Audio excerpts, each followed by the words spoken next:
I killed a part of myself the night my brother dropped to his knees in front of me, his hands shaking his body, covered in bruises left by his own in-laws. And I, a 50-year-old man, who had just walked out of a padded cell, after 10 years locked away for protecting him, once before made the decision to steal his name and walk into hell in his place. If you're watching this video, please like, subscribe, and tell me in the comments, where did you first hear my revenge story, and what made you stay until this moment? I want to know, because sometimes the way we share our pain is the very thing that helps us stand up again. My name is Luke Carter, and this is the story I was supposed to take to my grave. 10 years ago, I traded a padded cell for my brother's life. That's not a metaphor. That's the bare truth, raw, ugly, and carved straight into my bones. As I speak to you now, I'm sitting in a cramped 2-bedroom apartment on the quiet edge of a small American town, whose name most people forget as soon as they drive past it. There's an old heater rattling near the kitchen, trying its best to warm the place, and the smell of morning coffee still lingers on the table. Outside in the courtyard below my window, a little girl 6 years old, skinny as a twig, and tougher than she knows, chases the last fragile bubble drifting through the autumn air. Her name is Lily, and she is the reason I'm still breathing. But before I can explain how she ended up in my care, I need to tell you how I crawled out of hell. How a 50-year-old man, blamed, labeled, and locked away, walked back into daylight, wearing a name that wasn't his anymore. My name is Luke Carter. I'm the older twin by exactly 3 minutes. My mother used to joke that those 3 minutes were enough for me to come out angrier at the world. Even as babies, she said I kicked harder, cried louder, fought sleep longer. Lucas, meanwhile, was quiet, gentle in a way that made people want to protect him. We were so identical growing up that our mom had to mark the tags inside our shirts with colored thread just to avoid mixing us up.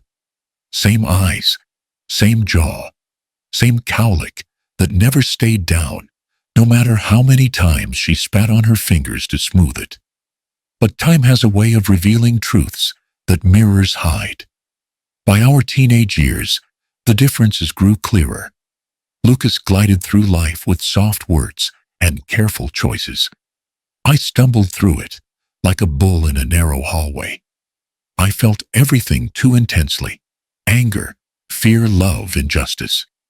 And when someone I loved was threatened, that intensity turned into something dark and uncontrollable. Doctors called it impulse control disorder. My father called it shalay. The court called it a risk to society. After one violent incident, an incident I will tell you about in the next part, the judge sent me to Redwood State Hospital, a psychiatric facility that stood between a river and a patch of dying forest. When the gates clanged shut behind me, I thought I'd stay a few months, maybe a year. I didn't know I was walking into a decade of stillness and screaming. Let me paint you a picture. My world was 100 square feet, a narrow bed, a metal toilet, a desk bolted to the floor, and walls padded not for comfort, but to prevent the most desperate men from smashing their own skulls. The light never turned off completely. There was always a faint hum, fluorescent, artificial, the sound of my madness, trying to stay quiet. Every hour without fail, an orderly would pass my window, shining a flashlight inside to make sure I wasn't dead or killing someone. Down the hall, men cried, shouted, begged invisible ghosts to leave them alone. Some nights, the nurses had to restrain them. I'd hear the thuds, the straps tightening, the sedatives kicking in. Sometimes I wondered if I'd end up like that, tied down, drooling, forgotten. But routine saved me. Push-ups before sunrise, pull-ups on the steel bars covering the window, jogging in place until sweat soaked through my shirt, reading everything I could smuggle from the facility library, law textbooks, psychology manuals, histories of wrongfully convicted men, a battered Bible with half its pages missing. I was past 50 by then, but my body stayed strong. My mind simmered like a dying coal, always angry, always glowing beneath the gray dust. And through it all, Lucas visited. He was the only one who did. Our parents stopped coming. Our relatives whispered about the crazy brother. Even neighbors crossed the street to avoid my mother. But Lucas, he sat across from me in the visiting room every week, fingers tapping anxiously on the plastic table, eyes soft and guilty. "You're not crazy, Luke," he always said. "You just feel too much." And because he believed that I believed it too, maybe that was my first mistake. Or maybe it was the only thing that kept me alive. I hear laughter outside the window now, Lily's laughter, and it cuts through my memories like sunlight through dust. She's alone out there, hopping between the chalk drawings she made earlier, uneven hearts, crooked stars, and a stick figure holding the hand of a taller stick figure with spiky hair. She says that one is supposed to be her father, the father she barely remembers, the father who loved her, but couldn't protect her from the monsters in his own home. I watch her twirl, and I feel something shift inside me. A promise maybe, or a confession. Because the truth is, a year ago none of this existed. Not the apartment, not the quiet mornings, not Lily's sketches on the fridge, not even my freedom. A year ago I was still in Redwood, still trapped in that padded room, still the man everyone feared. Until the day Lucas walked into the visiting room, with long sleeves in the middle of July, flinching every time a guard closed a door too loudly. I saw the bruise on his cheek, first yellow at the edges, purple at the center. Then I saw his wrist when his sleeve slipped back. More bruises, finger-shaped, fresh. Something ancient and violent woke up in me. I asked nothing. He said nothing. But when he finally rolled up his sleeves, his arms looked like a map of hell. Layers of old and new wounds, belt strap marks, handprints, welts. And behind them, fear, shadowed and starving. In that moment, I knew two things with absolute clarity. First, my brother wasn't safe. Not for a single second. Second, no one was going to save him except me. That was the day my life changed. That was the day I broke my fate open with my bare hands. And that was the day I decided to do the one thing no sane man should ever consider. I traded identities with my own twin brother and walked into the hell they called his wife's family. People like to believe a man's life falls apart all at once. One mistake, one moment, one snap. But that's a lie we tell ourselves so we can sleep better at night. The truth is uglier. My life didn't break in a moment. It cracked slowly, long before the world noticed the final shatter. I was around 30 when it happened, the night that sealed my fate, the night everyone decided I was a monster. Lucas and I had gone out together, something we rarely did back then. He'd been dating Emma for almost a year, a sweet girl with soft eyes and a quiet laugh. She was nervous that night, twisting the hem of her blouse, glancing toward the bar door every few seconds. I didn't understand why, until the man walked in, a thick-necked drunk, with red cheeks and a grin that made my teeth grind. Emma froze. Lucas stiffened. The man spotted them, stumbled toward our table, and slammed his palm down so hard the glasses jumped. "You think you can embarrass my niece like that, huh?" He slurred at Lucas, breath stinking of beer and rage. "I'll teach you how to respect a Carter woman." Before I could react, he grabbed Lucas by the collar, dragging him toward the back door that led to the alley. Emma screamed. A few people looked up, but no one stood. No one said a damn word. For me, the world narrowed to a tunnel.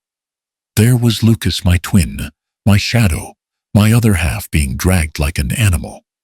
There was the drunk, his hand twisted in Lucas's shirt. And there was my heartbeat pounding like a drum of war.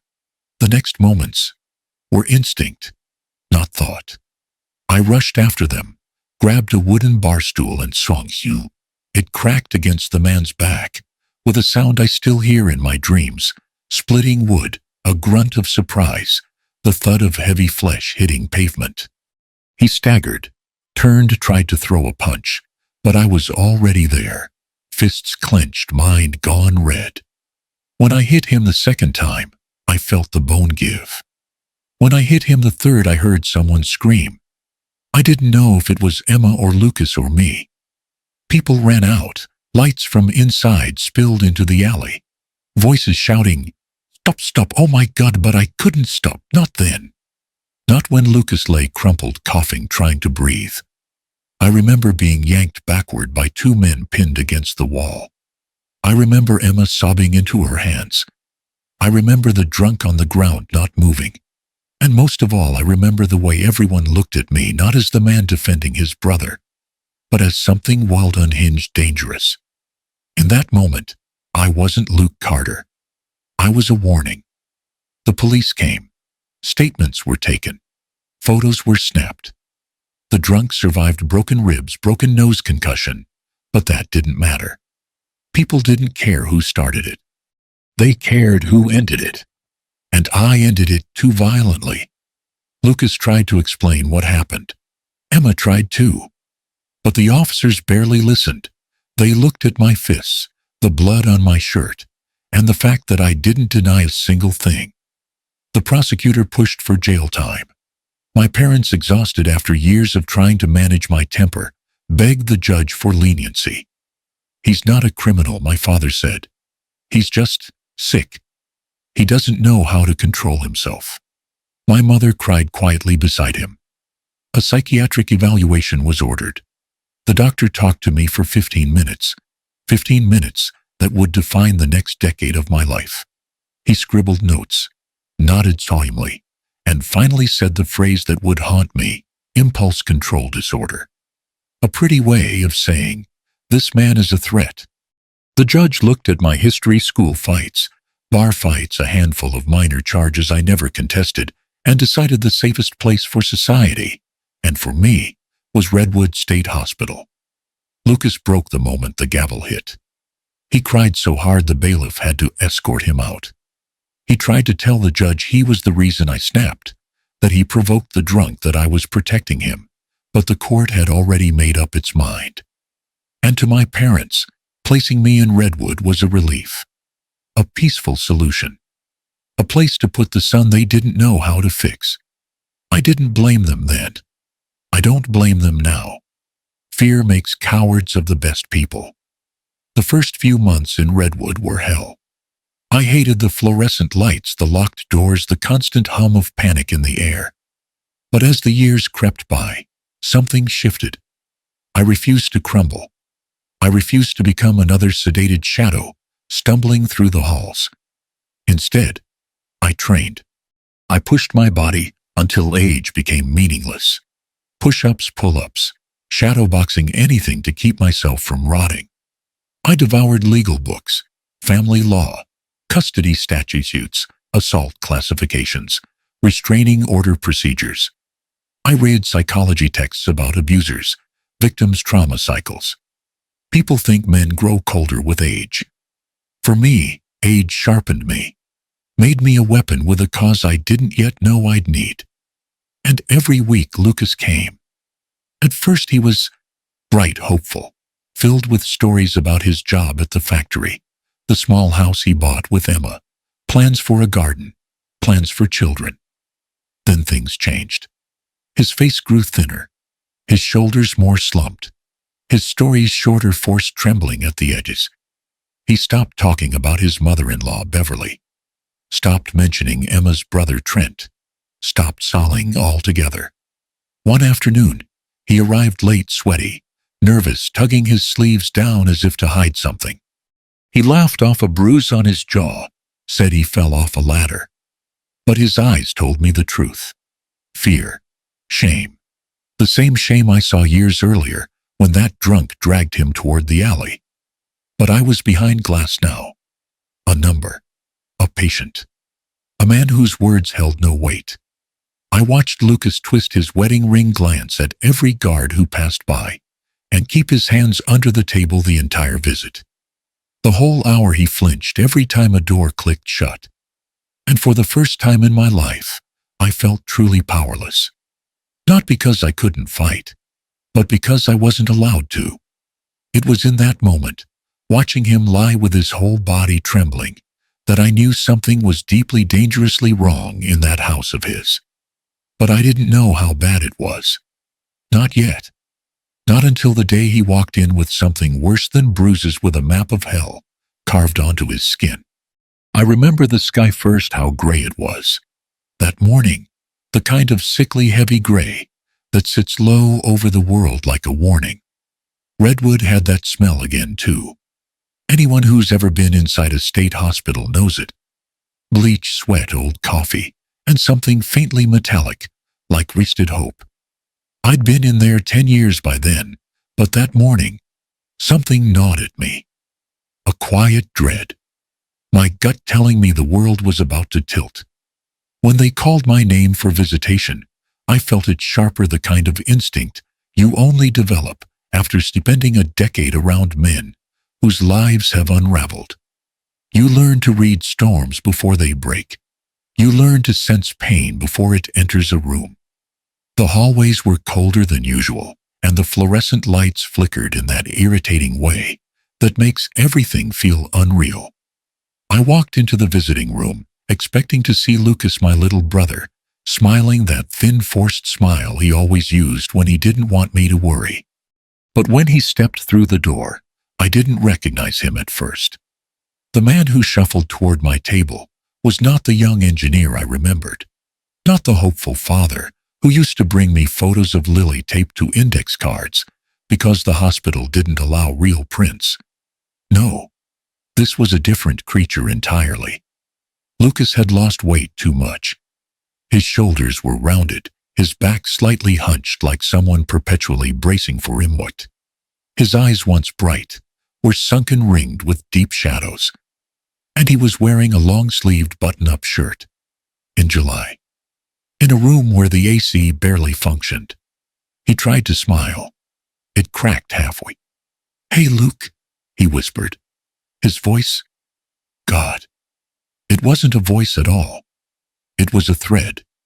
A fraying string. I felt my stomach drop.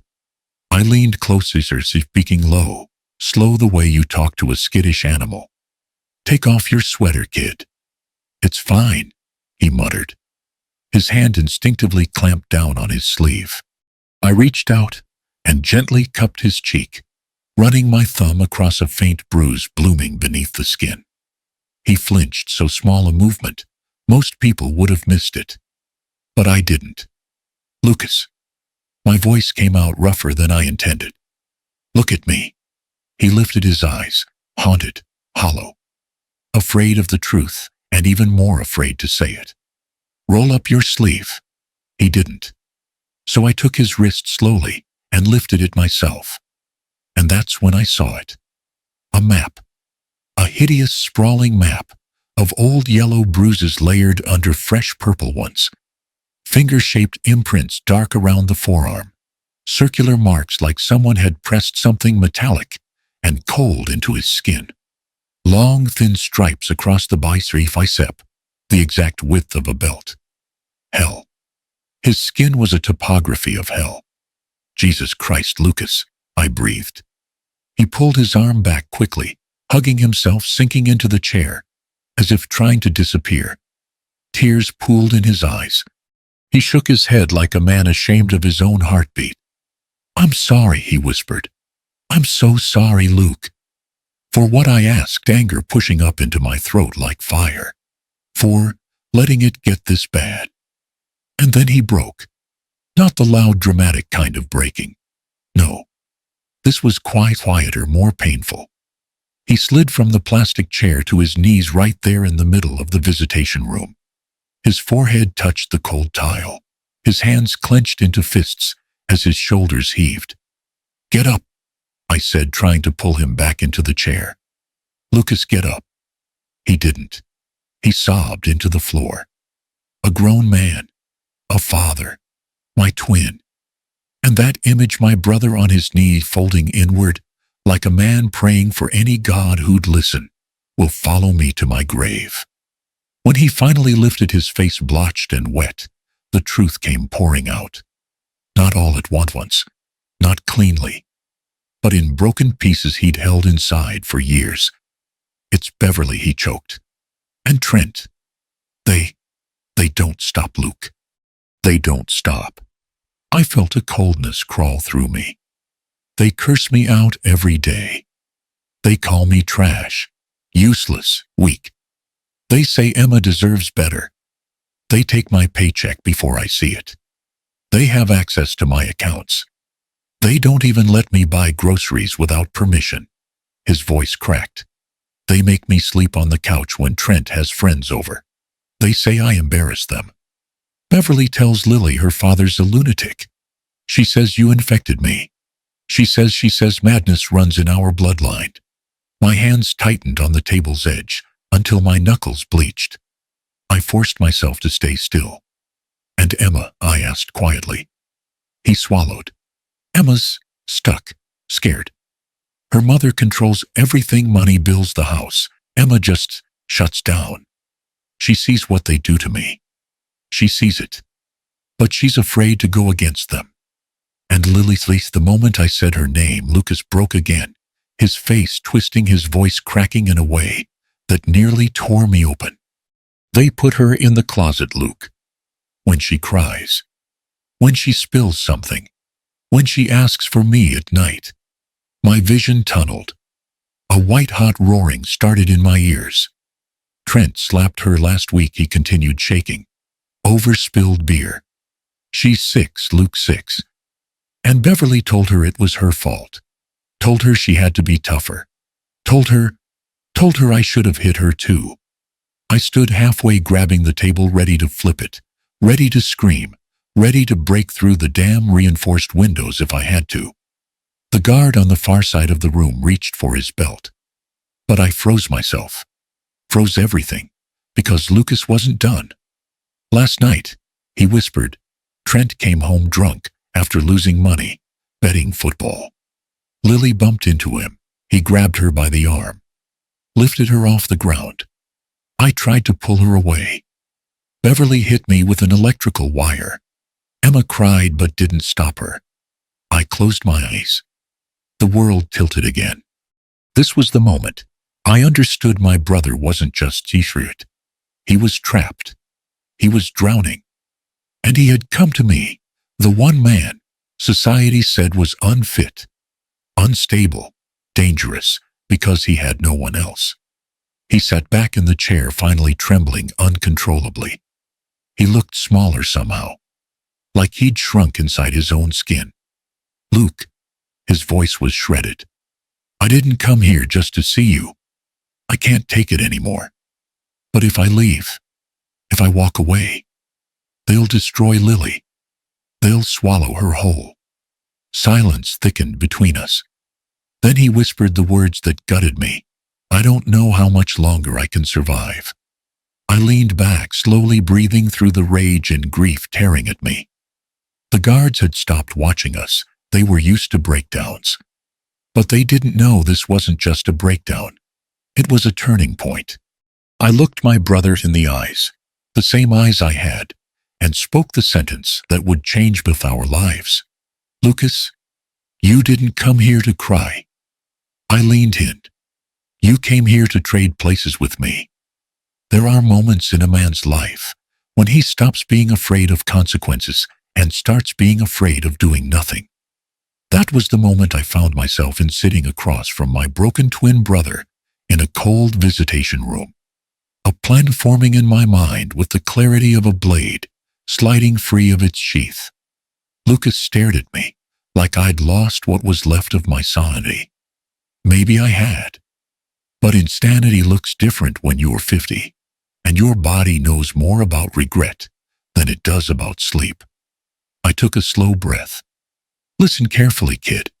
I said, my voice steady, in a way it hadn't been in years. We are going to trade places. He blinked. What, Luke? No. I raised a hand. Let me finish. For a long moment, all he did was stare. And I stared back at his tired eyes, his trembling hands, the way he hunched himself, as if trying to be invisible. He looked nothing like the promising man I remembered, the one who could fix an engine blindfolded or calculate structural loads without writing them down. Now he just looked saw, faded. I leaned forward, lowering my voice so the guards wouldn't catch every word. You know how the system works, I murmured.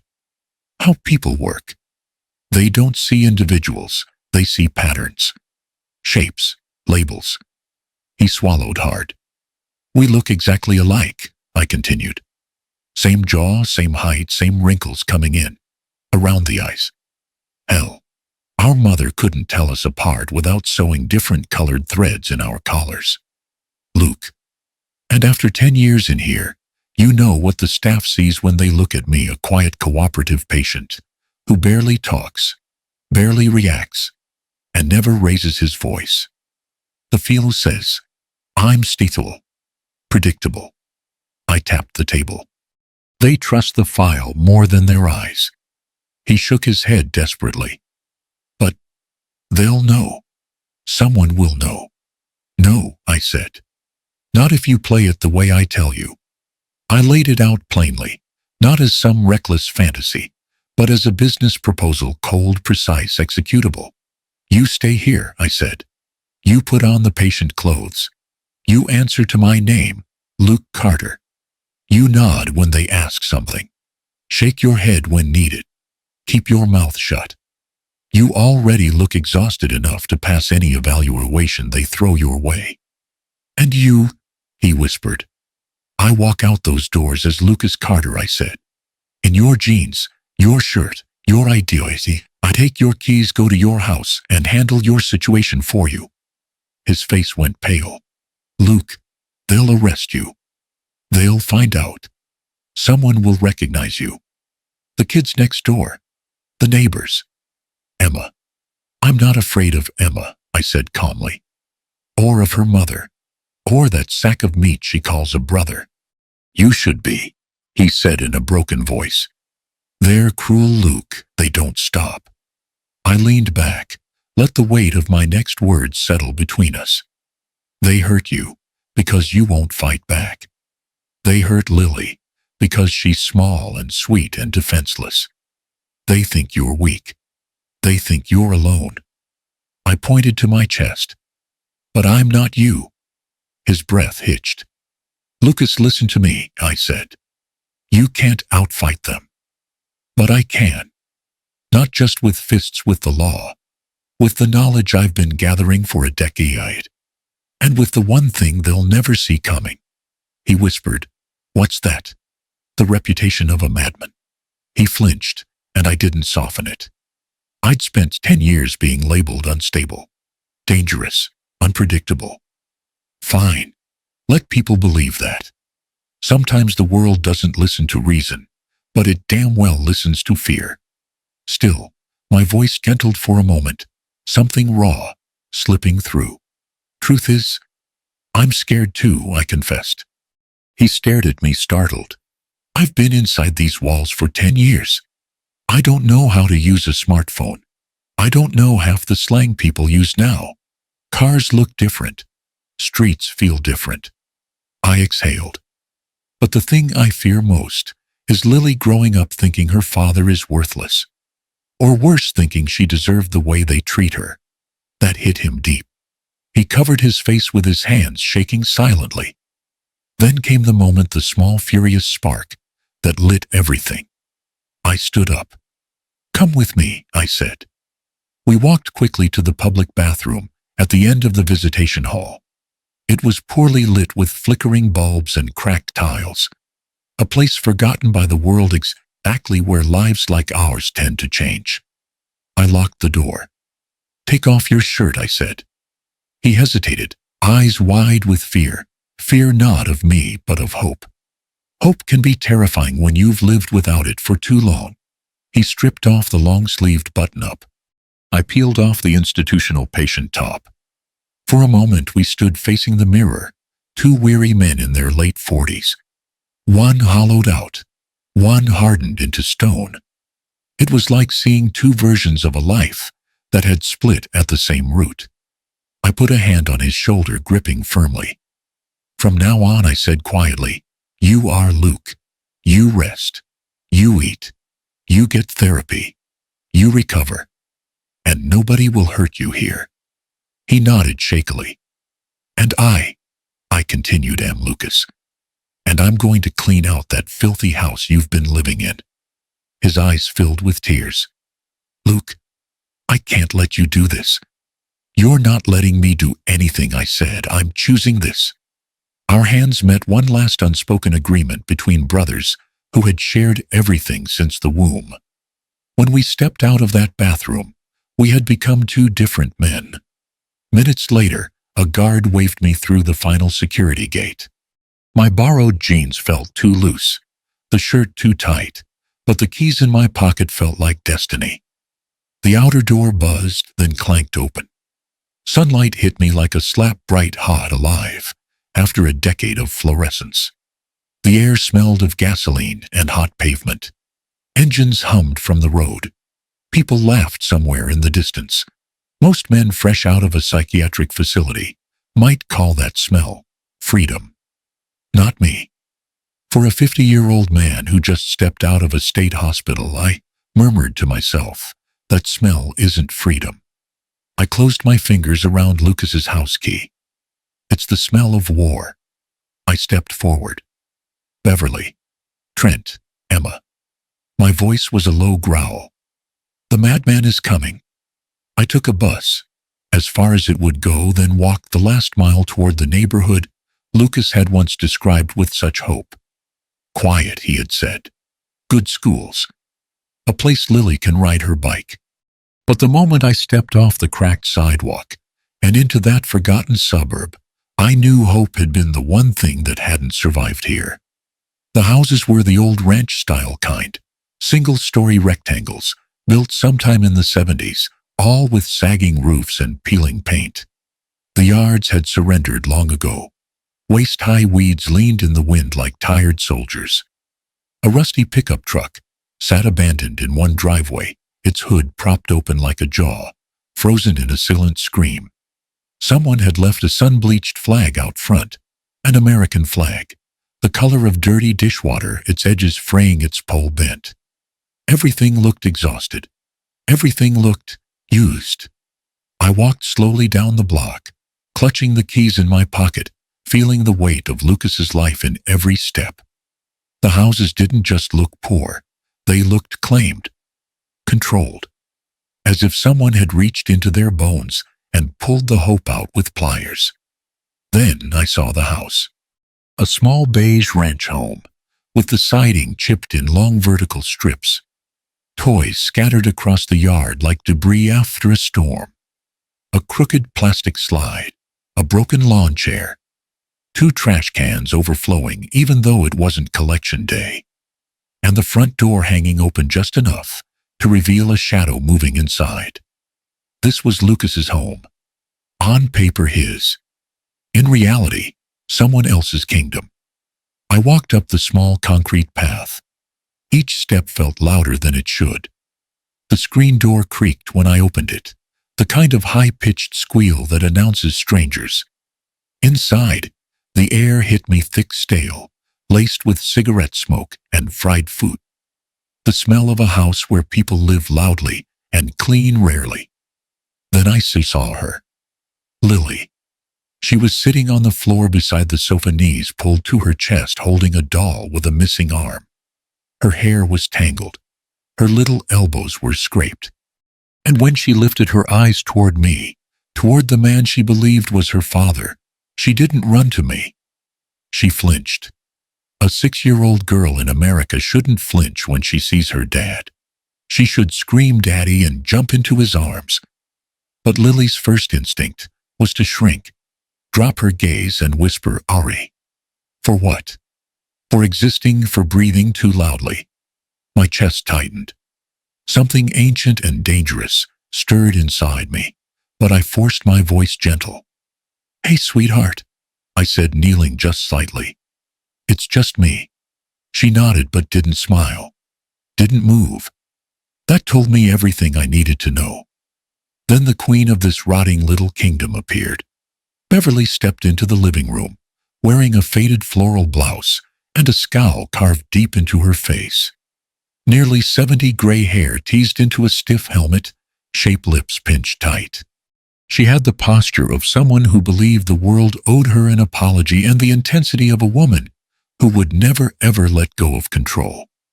Lucas, she said in a voice both syrupy and sharp, you're home early. Home. As if this were my sanctuary. As if she weren't the crow perched at the center of it, picking at the bones of my brother's life. Behind her, I saw Trent, early 40s, thick neck, shaved head, arms tattooed with military symbols he probably hadn't earned. I could smell the beer on him, even from across the room. He sized me up, the same way he'd size up a man at a bar, predatory, assessing, ready for dominance. Then Emma stepped out of the kitchen. Older than I remembered, softer around the middle eyes, constantly darting between her mother and brother, like someone checking weather patterns for scenes of incoming storms. Her voice was gentle, but her spirit looked bruised. Hi, she whispered, avoiding my gaze. Beverly crossed her arms. So you gonna tell us why you're home? She said it the way a warden speaks to an inmate who's late for counts. I let her voice wash over me. The real me. Luke had been silent for 10 years, conditioned to swallow his reactions. But today wasn't for silence. Before I could answer, chaos erupted from the hallway. A boy, Trent's kid, came barreling out with a toy truck, crashed it into Lily's knee, then snatched the broken doll from her hands. Lily yelped and fell sideways. Beverly laughed. Trent chuckled. Emma winced, but didn't move. Boys will be boys, Beverly said. Lily needs to toughen up. Lily's lip trembled. She whispered, sorry. That was it. That was the moment. Luke Carter, the man they thought was weak, broken, incapable of fighting back. He rose inside me. I stepped forward. The boy tried to run past me, but I caught his ankle, not rough, but firm enough to stop him. He stumbled, not falling, just halted.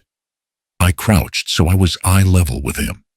Give Lily her doll back, I said softly, but with steel under the words. The boy froze. He looked shocked because the real Lucas would have let it happen, would have smiled weakly, would have apologized even. Not today. The living room went dead silent. Trent stood.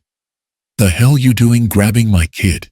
I looked up at him, calm as stone, teaching him manners. It was like I'd slapped them all. Beverly's face hardened. Trent took a step forward. Emma gasped quietly. And Lily stared at me like she'd just seen the sun rise for the first time.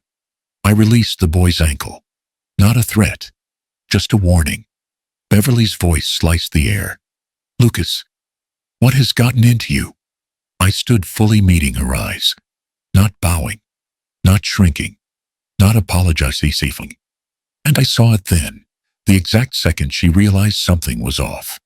Something different. Something she could not control. Her eyes narrowed like blades. What's that look for? She demanded. Since when do you stare at me like that? I smiled. Slow, patient, cutting. Since I realized I said this isn't your house. Beverly's jaw twitched. This is my house. I'm the one paying the mortgage, not you. A ripple went through the room. Emma's breath caught. Trent looked bewildered. Lily blinked. And Beverly? Beverly's hatred sharpened into focus. The old woman leaned in, her voice, dropping low, venomous. All right then, Lucas, you want to act like a man. You want to challenge me. A beat of silence. Fine, she whispered. Let's see how long you last. The war line was drawn, and she knew it. There's a kind of war that happens long before the first punch is thrown. A colder war, a quieter one, a war fought in Glance's bank accounts, whispered Lysand. The thin paperwork of the American system. That's the war I entered the moment I walked into Lucas's life, wearing his name. For the first few days, the house held its breath around me. Beverly watched like a hawk. Trent paced like a dog who smelled something he didn't understand. Emma floated through rooms like a ghost trying not to disturb her own home. But it was Lily who told me the most flinching, when someone cleared their throat, dropping her fork when a door slammed, whispering, sorry every time she spoke above a whisper. I made myself a promise. Then no one was ever going to make her apologize for existing again. So I started small. Small changes that disrupted decades of control. Friday morning, Beverly stood in the kitchen doorway, arms crossed, waiting for Lucas me to hand her my envelope, like always. Her posture said it wasn't a question. It was routine, expected. Law of the land. I set the envelope on the table, kept a hand on it, and said, I want to see the bills. Her nostrils flared. The bills are handled. I've been managing them for years. I'm not asking if you're managing them, I said. I'm asking to see them. Trent looked up from his cereal, like he'd just witnessed a crime.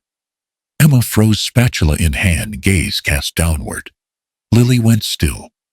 Beverly slammed a cabinet so hard a mug rattled. You're acting strange, Lucas. No, I said calmly. I'm acting like a man who pays the mortgage. A tense stillness spread. Eventually, grudgingly, she brought out the messy stack of overdue notices, bounced checks, and credit card statements, all under Lucas's name. I laid each paper out neatly like evidence. She hated that. Trent's drinking wasn't a hobby. It was a weapon he used to keep control, rage dipped in cheap whiskey. That night, while he snored in the recliner, I gathered every can and bottle, took them to the basement, and locked them in an old hunting cabinet I found chained to a beam. When Trent realized what I'd done, he stomped through the house shouting, Where the hell's my beer? In the basement, I said flatly. Why the hell is it locked? Because you hit people when you're drunk. His face twisted. He stepped close, too close. In another lifetime I would have dropped him. Fists first, regret later. But this wasn't about fists. You think you're tough now, Lucas? I think I'm sober, I said. You should try it. His jaw worked like he was chewing gravel. But he didn't swing. Not yet. Sunday evening, I set the table myself. 4 plates. 4 forks, real food instead of microwaved scraps. I pulled out a 5th seat, a small one, and placed it at the table. Lily, I called softly. Dinner's ready. The little girl peeked around the corner, uncertain. She'd never been invited to sit at the table before. She hovered, waiting for permission from the adults who'd spent years teaching her she didn't belong. Your seat is here, I told her, pulling out the chair. She sat slowly, hands trembling. Beverly scoffed. She doesn't need a full meal. She wastes food. She eats what I give her, I said, not raising my voice. Emma whispered something about it being fine, but Beverly shut her down with a glare. The tension at the table thickened until Trent muttered, What, you think you're a real dad now? I met his eyes. Yes. He wasn't ready for that. These small changes, money, sobriety, dignity, were nothing less than an assault on Beverly's empire. Decades of control undone by calm resistance. And Beverly responded the way women like her always do in America. She launched a character assassination campaign. The gossip war. Within a week, neighbors were giving me cautious, pitying looks. Beverly had told them Lucas was acting unstable, that his brother was institutionalized, that mental illness runs in the family. Then came the church whispers. The pastor approached me gently after service, asking if everything at home was all right. I could see the seeds Beverly had planted sprouting behind his eyes. Lucas is yelling. Lucas is violent. Lucas is gambling away money. A perfect inversion of reality. She painted herself as the victim, me as the threat. And then she escalated. The nuclear option, 911 and C5s, It happened on a Tuesday. A knock at the door. 2 officers. And behind them, a CPS worker, a woman around 50 with kind but exhausted eyes. She carried the air of someone who'd seen too many homes, just like this one. We received a call, she said, reporting possible child endangerment and domestic disturbance. I didn't need to look at Beverly to know she was smiling inside. This was her masterstroke. If she couldn't break me, she'd let the system do it for her. I inhaled slowly, steadying every inch of myself. "May I have your names?" I asked politely. "And badge numbers." The officers exchanged a brief glance, surprised. Guilty men rarely asked for documentation. I spoke clearly, calmly, like a man walking a tightrope above a pit. I explained the household dynamics, the history of control, the fear patterns. I didn't accuse. I described. Then carefully, I let the CPS workers see the little things, the fading bruises on my arms, the small scars on Lily's shoulder, the way Lily flinched when Trent raised his voice in the next room. Nothing exaggerated, nothing dramatic, just truth. But then Emma spoke, and her voice, fragile, wavering, terrified, landed like a hammer. I'm not sure," she whispered. "I don't know what happened. I think maybe Lucas did yell. Not a lie, not the truth. Just enough falsities it confused the entire picture." CPS closed her notebook. "We're opening a case," she said. "Another report may result in temporary removal of the child." Temporary removal. I knew what that meant. Foster care. A system that chewed through children like paper. Beverly's victory smirk told me everything. But I didn't give her the satisfaction of reacting. When the officers left, I slipped into the dark garage, sat on an overturned bucket, and held my trembling hands between my knees. I wasn't trembling from fear. I was trembling from restraint. If I fought back like the man I used to be, I'd lose Lily. To Beverly. To the system. To the cycle. I needed a different kind of violence now, quiet, legal, meticulous. The kind that burns slow. I pulled out Lucas's old phone, opened the Notes app, and typed, Plan A. Gather evidence. Plan B. Make them destroy each other. War had just become strategy. There's a saying my father used to repeat, before life wore him down. No war is won alone, son. Even the strongest man needs someone to witness the truth. I never understood that, until the day I realized I couldn't save Lily or Lucas without help. Not muscle, not rage. Help. The kind you find in unexpected corners of the world. And the first unexpected corner was a woman named Mrs. Coleman. She lived in the house to our left, a small slanted roof place with plastic flowers in the yard and wind chimes that never stopped singing. A 70-year-old widow with silver hair tied into a neat bun, she carried her loneliness the way some women carry purses, always on her arm, always part of her. She'd seen everything, heard even more.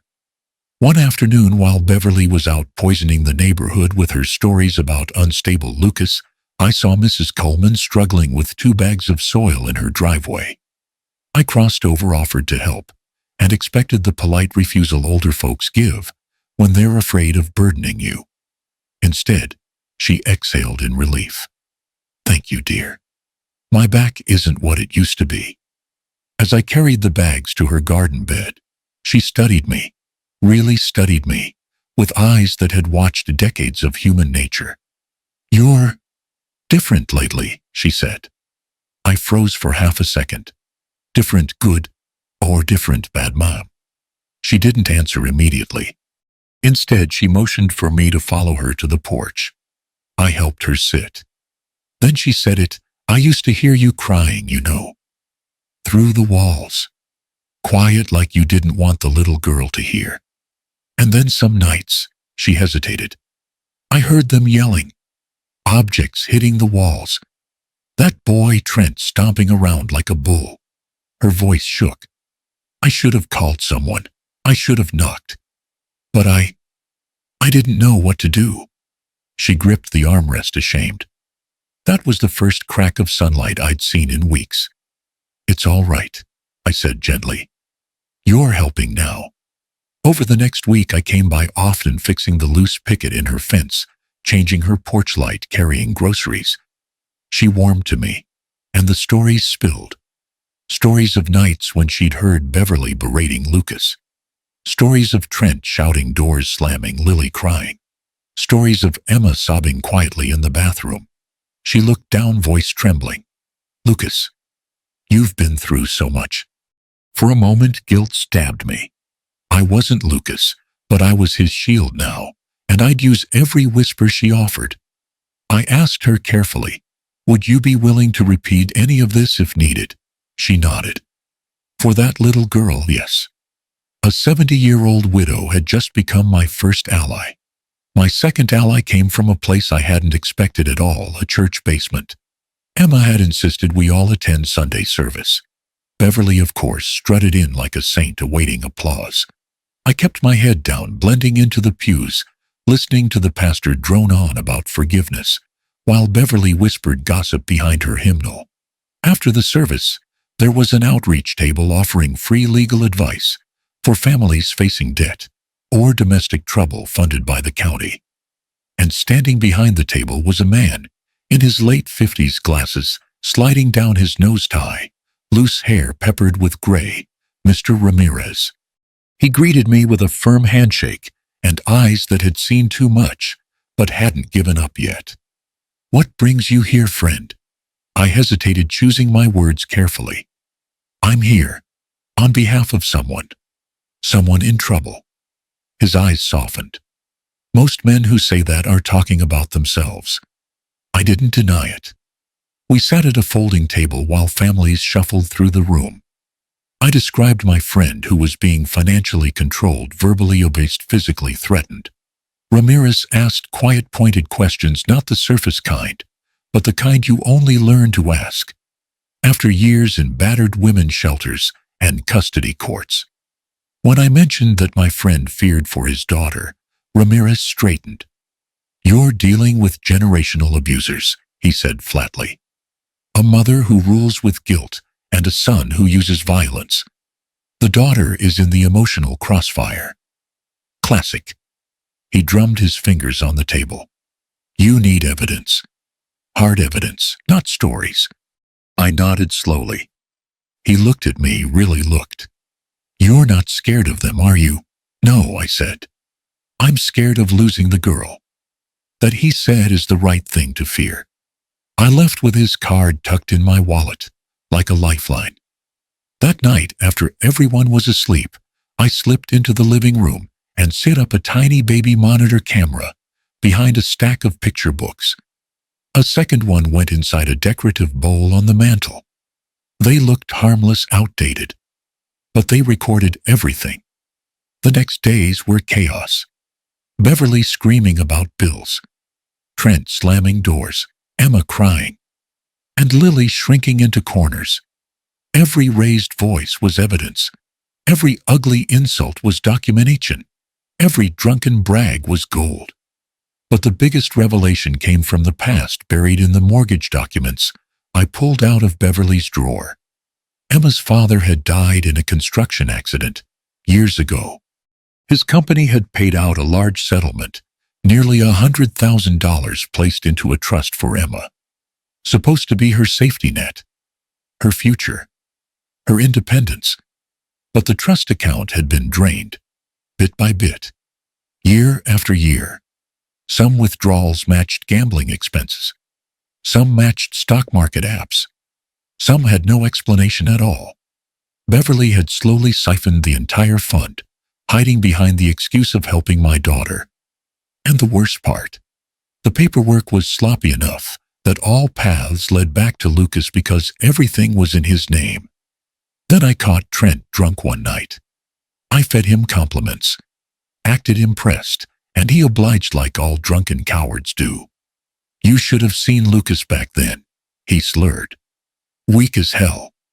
One hit, bam, down goes the little wimp. I kept him in line. I kept him talking and recording.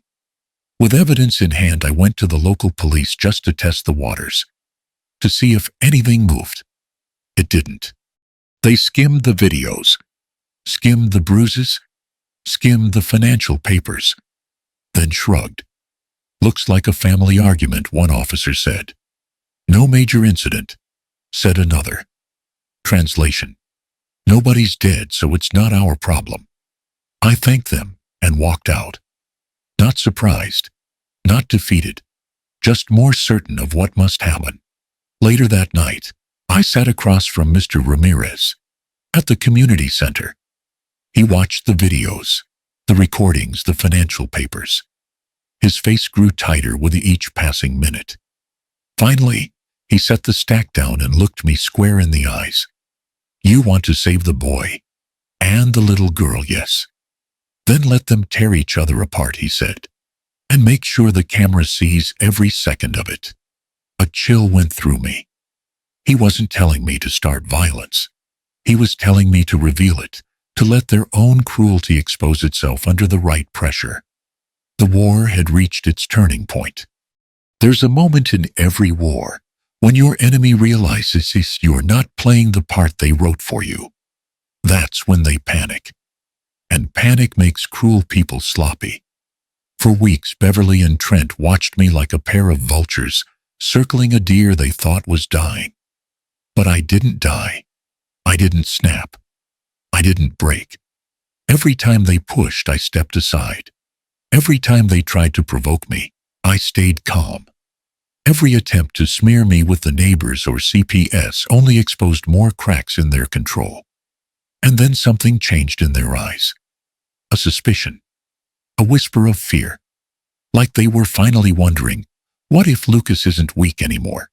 What if he's someone else entirely? They didn't know they were right, but they felt it. So they did what cowards always do when they lose control. They built a trap. It was late, past midnight. The house was restless. Trent had been pacing for hours, muttering to himself, slamming cabinets hard enough to rattle the dishes. Beverly moved from room to room, like a ghost with purpose. I sat in the hallway outside the living room, pretending to read a repair manual. Above me, one of the tiny baby monitors I'd installed hummed quietly, its camera hidden behind a dusty porcelain angel. Their voices drifted from the kitchen. He's different, Beverly hissed. He argues. He questions. Lucas doesn't do that. He's been working out or something, Trent muttered. I shoved him the other day, and he didn't budge. That's because he's not, Lucas, Beverly said, lowering her voice like she was revealing a prophecy. My heart slowed. They'd found something. I waited. Look. I heard papers sliding across the table. Found this online. The brother. The twin. Luke, the crazy one. Trent made a low whistle. He looks just like Lucas. Exactly like him, Beverly snapped. And he attacked someone years ago. Got locked away for it. She tapped the paper. Impulse control disorder. Violent tendencies. Dangerous. Her voice dripped satisfaction. He escaped. He came here. And he's pretending to be Lucas. Trent snorted. That's insane. Is it? Beverly whispered. Or is it the only thing that makes sense? They weren't completely wrong. But they didn't know the truth. All they had was fear and imagination, the perfect mix for a desperate plan. All right, Trent said, lowering his voice. Say it is the crazy brother. What do? We send him back, Beverly replied. As soon as possible. There was the scrape of a chair, the rustle of a plastic bag. Then Beverly laid out the rest. A bottle of prescription sleeping pills stolen from an old neighbor. A plan to dissolve them into my dinner. Wait for me to pass out. Tie me to a chair. Smash a few lamps, bruise themselves slightly. Scatter items around the house. Call 911 and say Lucas me had a psychotic break. Attacked everyone. Threatened Lily. With my brother's mental health history, the police would drag me straight back to Redwood State Hospital, Before I could blink, everything would disappear me, the evidence I'd gathered, the truth. And Lily, she'd stay in this house, with them. A colder fear than anything I'd felt in 10 years slid down my spine. Then Beverly delivered the final line. Once he's committed, we can say Lucas had an episode and forgot everything. It'll be our word against his. Perfect. Cruel. Cowardly. I closed my book quietly and stood. The trap was set. But not for me. The next evening, Beverly cooked dinner. A rare event which told me everything. A casserole dish waited on the table, something lumpy, heavy, and suspiciously overseasoned. She served everyone. Then, with theatrical politeness, she placed the biggest spoonful on my plate. "Eat up, Lucas," she said sweetly. "You need your strength." I smiled gently. "Thank you." Then I waited. When Beverly turned her back, I swapped plates, mine, sliding in front of Trent, with a casual scrape of porcelain. His portion to me was smaller, untouched, innocent. And Trent, never one to resist food after drinking, dug in, without hesitation. It didn't take long. By the time the plates were cleared, sweat rolled down his temples. He blinked hard, swayed slightly, mumbled something incoherent. Beverly noticed too late. "Trent, honey, you okay?" He collapsed against the kitchen doorway, limbs heavy, lips loose. Perfect.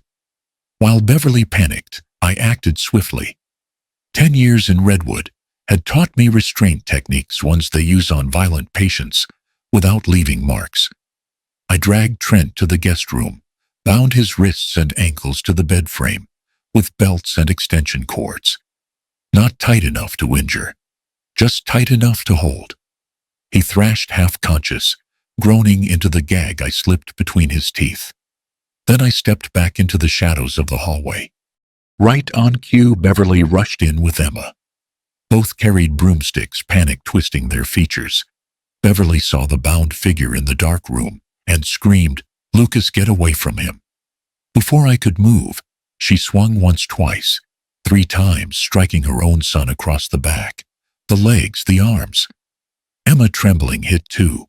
Years of repressed fear and guilt poured out in each blow. Trent howled behind the gag. And I filmed everything. Every threshold, every strike, every confession that tumbled out of Beverly's mouth as she gasped between swings. "You won't hurt my family. You're sick.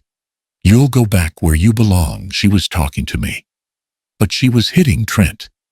The moment the bruises turned dangerous, I stepped forward and flipped the light on. The broom dropped from Emma's hands. Beverly froze, mouth open, eyes wide. She finally saw the truth. She'd beaten the wrong man. Her own son lay tied to the bed, barely conscious. I held up my phone. Recording. Sound on. Faces clear. My voice was calm, cold, measured like a scalpel. "Beverly, I said you just filmed yourself committing aggravated assault with a weapon. On your own son." Her face drained of color. Now I continued, "We have 2 choices." I tilted the phone slightly so she could see the red REC icon. "You call 911, or I do." Her breath hitched. Her hands trembled. The room went quiet, except for Trent's muffled whimpers. And I stood there, the madman they feared, but calm, controlled, utterly in charge, holding the truth in the palm of my hand. Chaos has a sound. It's not shouting or sirens, not exactly. It's the overlapping of worlds colliding all at once. That night, the entire neighborhood woke to it. Red and blue lights washed over the siding of every ranch house on the street. Police cruisers lined the curb. An ambulance idled with its engine humming. CPS showed up. Neighbors gathered in clusters, whispering behind coffee mugs and bathrobes.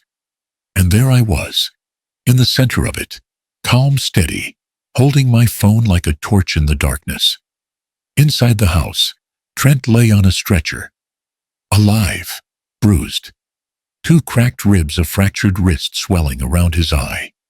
Beverly, pale and shaking, was being questioned by 2 officers.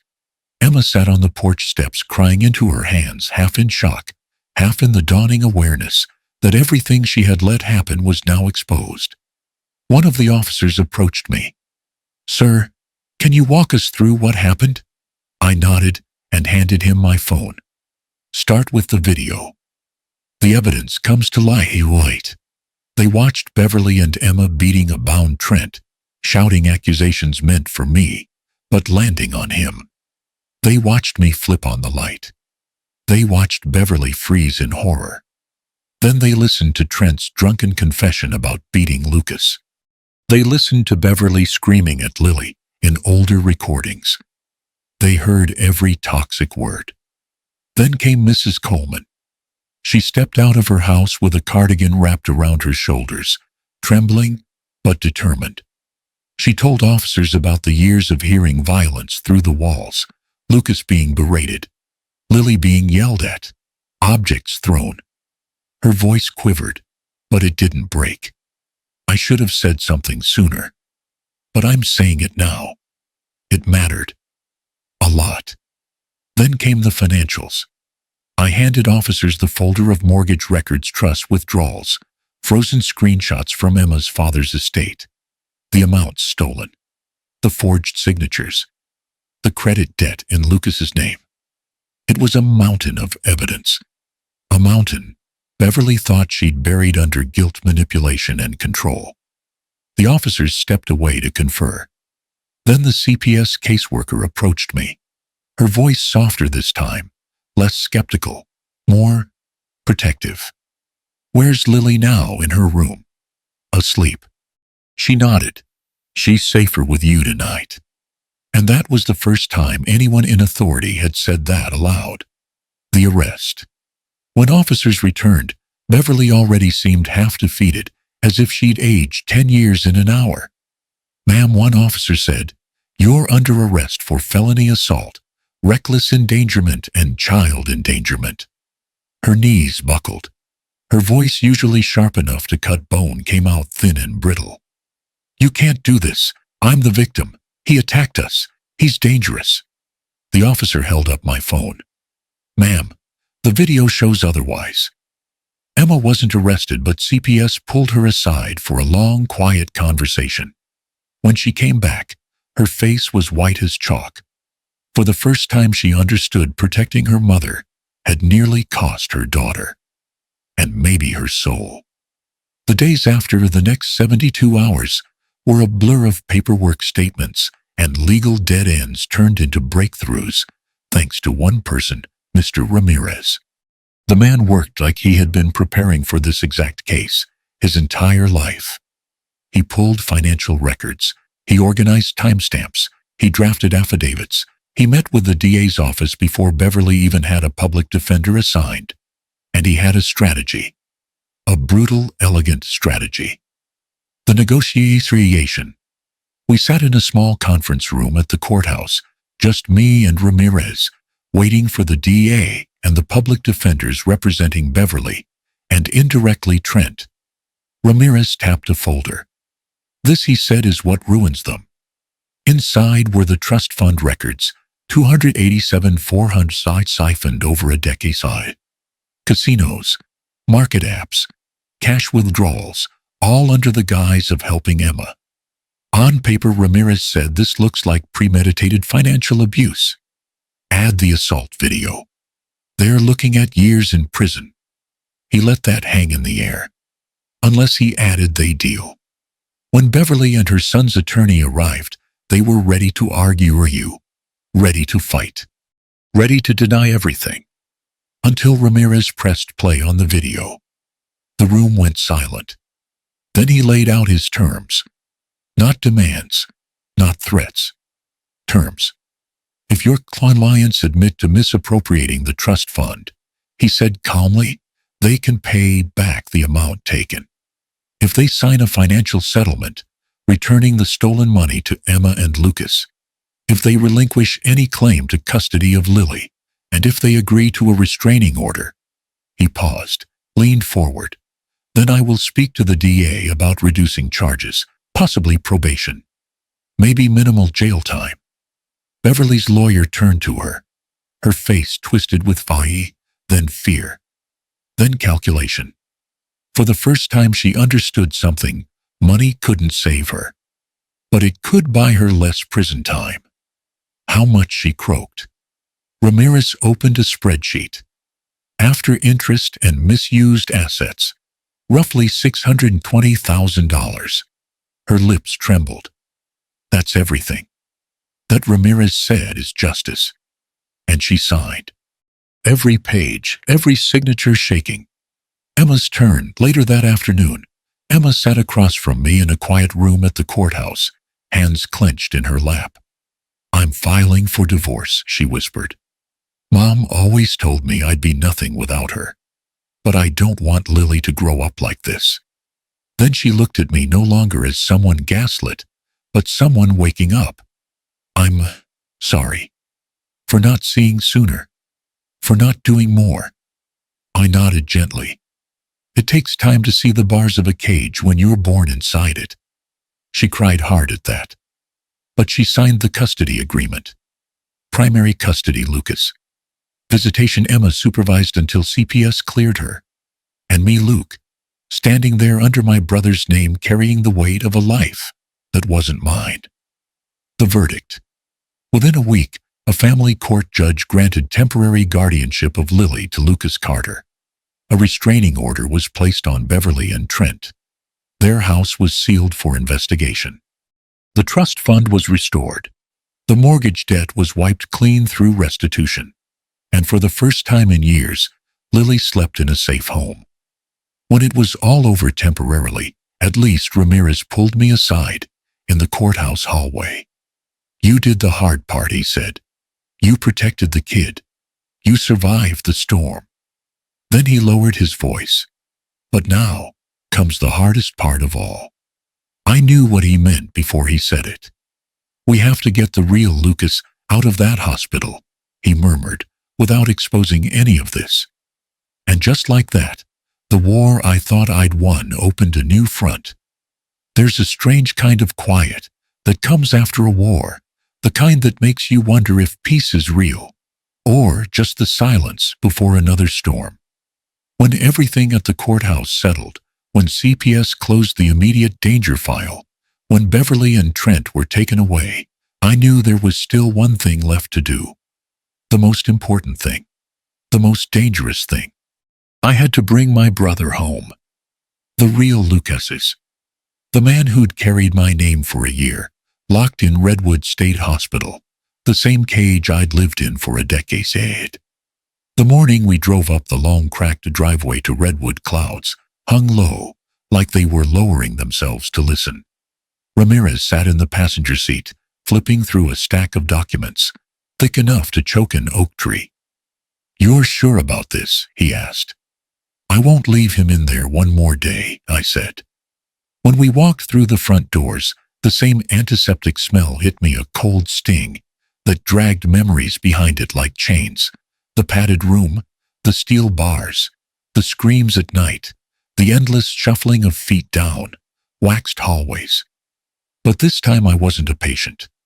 I was family. And I had a lawyer. A nurse recognized me, or rather, recognized the face I shared with the man inside. Oh, you're here for Luke Carter's discharge? I nodded. Yes. I'm here for my brother. They buzzed open the reinforced door. I stepped inside. And there he was. Lucas sat on a padded bench in the common room, hands folded neatly, posture calm, something he never had before. His shoulders weren't hunched. His eyes weren't darting. He looked restored. He looked like a man who had slept. He stood when he saw me, and for a moment, it was like looking into a mirror that had lived a kinder life. Luke, he said softly. His voice didn't shake, his hands didn't tremble. I walked up, rested a hand on his shoulder. You ready to leave this place, little brother? He swallowed hard. I didn't think anyone would come. Ramirez stepped forward with his briefcase. The doctors signed off on your evaluation. According to their records, you're stable, lucid, and and not a danger to yourself or others. Lucas exhaled long and trembling at the end, like a man finally letting go of a weight he never asked to carry. He showed us his file pages and pages of notes from psychiatrists who for once didn't see him as weak or unstable. They saw trauma. They saw survivorship. They said most of my symptoms were situational, Lucas murmured. That once I was safe, it got easier. Safe. The word almost broke me. Because safety is a luxury men like us rarely feel. Leaving Redwood wasn't as simple as walking out. Ramirez had to meet with the administrative director, the county clerk, and a representative from the sheriff's office. Papers had to be relabeled, signatures corrected. Administrative error, Ramirez called it. A phrase that holds more power in America than truth ever could. A few documents were quietly sealed to protect Lily. Some were refiled under the correct name. Others simply disappeared into the bureaucratic abyss, where inconvenient paperwork goes to die. It wasn't magic. It was the meticulous, boring legal work done by a man who believed in justice more than convenience. By late afternoon, the last signature was stamped. Lucas Carter, the real one, walked out of Redwood State Hospital a free man. We didn't go back to the old house, didn't even drive by it. We headed an hour out of town to a small city with quiet streets and sunlit apartments. I'd signed a lease on a place with clean carpets, big windows, and enough room for a child to run without fear of bumping into someone's rage.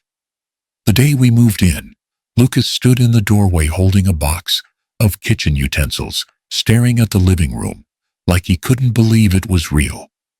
"Is this ours?" he asked. "Ours," I said, "and hers." Lily ran past him chasing a stuffed animal, her laughter ringing off the walls like a blessing. For the first time in years, she sounded like a child, not a warning bell. Emma visited a few times a week under supervision at first. She brought Lily handmade cards, books, little trinkets she once hid from Beverly. She apologized often, too often, but I never punished her for surviving the only way she knew how. Lucas was awkward at first. He didn't know what to make for dinner. He didn't know how to braid Lily's hair. He didn't know how to be someone's safe place. But he tried. Every day he tried. And there is something sacred in trying. Most nights after Lily fell asleep, and Lucas washed the dishes with the concentration of a man defusing a bomb, I sat on the balcony overlooking the quiet street and let myself finally breathe. 60 years on this earth, 10 in a padded room, 1 in a battlefield disguised as a house. And somehow I wasn't done yet. My anger didn't vanish. It settled like coals that still glowed red, reminding me where I'd been. Reminding me who I must never become again. Humiliation, violence, cruelty, they had shaped me for too long. But dignity shaped what came after. Sometimes I watched Lily coloring on the rug, her face soft with concentration, and I felt something crack open inside me. A tenderness I thought life had burned out of me. Sometimes I watched Lucas stir a pot of spaghetti sauce like it was surgery, muttering to himself, and I realized he wasn't broken, just bruised. Like me. Like so many men our age, who were told to endure everything and speak nothing. And in the quiet, I found a truth I wish I'd known years earlier. In America, the older you get, the easier it is for people to pretend you don't exist, to push you aside, to call you burdens, relics, fools.